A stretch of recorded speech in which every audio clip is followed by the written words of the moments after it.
ପୋକ କାଟୁଛି ସାଙ୍ଗମାନେ ତାକୁ ଦାନ୍ତ ଛୋଟ ପିଲା ଯେହେତୁ ଦାନ୍ତ ତ ଉପାଡ଼ିଲେ ଉଠିବନି ତେଣୁକରି ମୁଁ ଏଇଠି ଗୋଟେ ମାଉସୀ ଜଣ ଅଛନ୍ତି ଦାନ୍ତରୁ ପୋକ କାଢ଼ୁଛନ୍ତି ଆଉ ସେ କେମିତି କ'ଣ ପୋକ କାଢ଼ୁଛନ୍ତି ଆଉ ତା ପାଇଁ କ'ଣ କ'ଣ ଆବଶ୍ୟକ ଆପଣମାନେ ଦେଖନ୍ତୁ ଯଦି ଚାହିଁବେ ଆପଣମାନଙ୍କ ପିଲାଙ୍କର କି କାହାର ବି ହଉ ଦାନ୍ତରୁ ଯଦି ପୋକ ଲାଗିଥାଏ ଆପଣ ବି ଆସି କାଢ଼ିପାରିବେ। ମା ବୃନ୍ଦାବତୀଙ୍କ କତିରେ ପୂଜା ହେବ ଗୋଟେ କଦଳୀ ବାସ୍ ଧୂପକାଠିଟି ହେଲେ ମାଙ୍କ କତିରେ ପୂଜା ହେଲେ ସେ କଦଳୀଟା ସେ ଖାଇବ ତାପରେ ଆଉ ଯାହା ଆବଶ୍ୟକ ମୁଁ ଆପଣମାନଙ୍କୁ ଦେଖେଇବି। ନିଆଯାଇଛି କାନ ଭିତରେ ପୁରା ତେଲ ପଡ଼ିଛି ଆଉ କାନରେ ପୁରା ଫୁଲ୍ କରାଯାଇ ତେଲ ପଡ଼ିଛି ତାପରେ ମାନେ ଗୋଟେ ପତ୍ର ଘୋଡ଼ା ଯାଇଛି ଗାମୁଛା ଘୋଡ଼ା ହେଲା ତାପରେ କେମିତି ପୋକ ବାହାରି ଆପଣମାନେ ଦେଖିବେ। ମୁଁ ତ କେବେ ଏଇ ଜିନିଷ ସବୁ ଜାଣିନଥିଲି ମୁଁ ଏବେ ଶୁଣିଲି ଦେଖିବି ମାଉସୀ କେମିତି କ'ଣ ପୋକ କାଢ଼ିବେ ମୁଁ କେବେ ବି ଜାଣିନି ଶୁଣିନଥିଲି ଏମିତି ଦାନ୍ତରୁ ପୋକ କାଢ଼ାଯାଏ ବୋଲି। କାନରୁ ପୋକ କେତେ ବର୍ଷ ହେଲା କାଢ଼ୁଛ? ମୋର ଛୋଟବେଳୁ ଜାଣିଥିଲି ଛୋଟବେଳରୁ କାଢ଼େ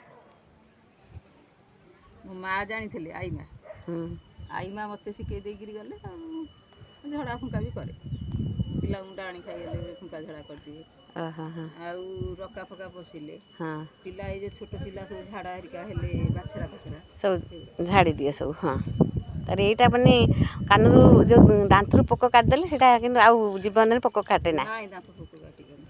ହଉ ଦେଖିବା ମାଉସୀ ଆଜି କେମିତି ପୋକ କାଟୁଛନ୍ତି ଦେଖିବା ଆପଣମାନେ ସମସ୍ତେ ଦେଖିବେ ଆଉ ଯିଏ ବି ଚାହୁଁଥିବେ ପୋକ କାଢ଼ିବା ପାଇଁ ଆଉ ବି ଏଇ ମାଉସୀଙ୍କ କତିକି ନେଇ ଆସିବେ।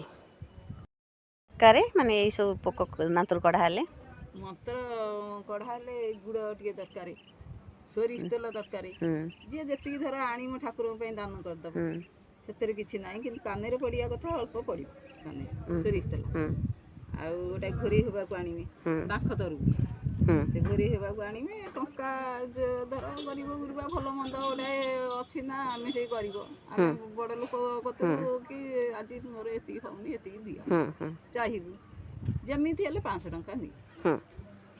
ପେଟ ପାଟଣା କଥା ନା ସିଏ ଗୋଟେ କାମ କରୁଛନ୍ତି ଯେହେତୁ ରୀତି ମୁତାବରେ 500 ଟଙ୍କା ଅଧିକ ଗୋଟାଏ ଅଧିକା କରିବିନି ନା ଗୋଟାଏ କମି କରିବି ନିଏ ଯଦି ନିଏ ଗରିବ ଗୁରୁବା ଦେଖିକି କମେଇବି ଏମିତି ଆଉ କ'ଣ ସମସ୍ତଙ୍କୁ ସେମିତି ଧରିପାରିବି ଦେଇପାରିବି ସମସ୍ତେ ଦେଇପାରିବେ ମୁଁ ଯେମିତି ଗରିବଟା କିଏ ସେମିତି ଗରିବ ଗୁରୁବା ଲୋକ ମାଉସୀ ଜଣେ ଏତେ ଭଲ କାମ କରୁଛନ୍ତି ଆମ ଡାକ୍ତର କତିକି ନେଇଥିଲେ କେତେ ପଇସା ଖର୍ଚ୍ଚ ହେଇଥାନ୍ତା। ଛୋଟ ଛୁଆଙ୍କୁ ଯେଉଁ ଝଡ଼ା ଫୁଙ୍କା କରିଦିଏ ସେଥିରେ ବେଶୀ କିଛି ନିଏନି କେବଳ ନେବି 50ଟି ଟଙ୍କା 50 ଟଙ୍କା ସିଏ ଖର୍ଚ୍ଚ ମୁଁ ଏଣେ ଫୁଙ୍କି ଦେଲା ବେଳେ ସେ କାନିରେ ବାନ୍ଧିଦେବି ମୋର ଚାଲିଯିବ ସେତିକି ନେଲେ ଅଧିକା ନିଏନି।